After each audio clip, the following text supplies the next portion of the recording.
What's up? I'm back. In this segment, we're gonna talk about the movie Lucy. I think it's gonna be a good movie. But in Ohm, what I really want to do is really start a trend where a lot of people on the internet decode sci-fi, right? That's obvious. But because Ohm represents Neptunian energy, which is kind of more like Neptune versus sci-fi versus Venus, Venus and Mars sometimes actually could clash, obviously. And then sometimes Venus and Mercury could clash, where Mercury, think of it as more scientific arts, right?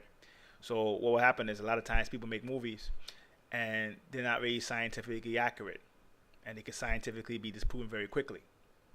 So the premise of Lucy's a French-American movie, kind of a story about the person playing this Scarlett Johansson. She's going to basically, you know, I think she's a drug mule, and some drugs get in her system, and it causes a change in her body where she uses, well, it begins she begins to use more of her mind than commonly possible. So in the movie, they say that we use 10% of our minds. So because of that, she starts to get a lot of abilities. And I think it's a great. I think it could be a really good movie, entertaining wise. I don't know about well written, but entertaining wise, it's gonna be probably a very entertaining movie. The thing happens though, is that this is a myth that science has disproven a long time ago. Humans, for the most part, use more than 10% of our brains. The thing is, it just depends on how you perceive it, because the subconscious mind, for example, governs a lot of our system, a lot of our bodily functions. Right, your breathing, you know, the ability to even use your senses. Like when sound hits your eardrums, you don't really tell sound. You don't really tell your eardrums, "I want to hear." You just hear. So a lot of times, a lot of parts of your mind's already function on their own.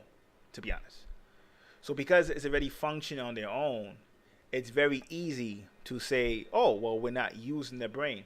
What they should say is we're not using it with our conscious brain, but our brain is actually very active. So, of course, that's a little pet peeve. To be honest, it's nothing really major, because I could even see how people say we use 10% of our brains because they're really looking at consciously. See, the subconscious doesn't understand language, so you can't command the subconscious to do something. See, the conscious mind, we can command to do something. We can say, "I want to go out and get some water in the store. I want to go make some popcorn." We can make a conscious decision to do that. The subconscious mind speaks a different language. We would have to use, and I don't want to get too occult in this, right? Because that's my normal thing. But we would use more colors, pictures, sounds to activate or to be able to tell the subconscious mind what we want to do. So in theory, we are using more parts of the brain. It's just that we don't know we don't know the language of talking to the subconscious and telling it what we want. That's the difference. That's a minor, that's something minor. It's nothing major.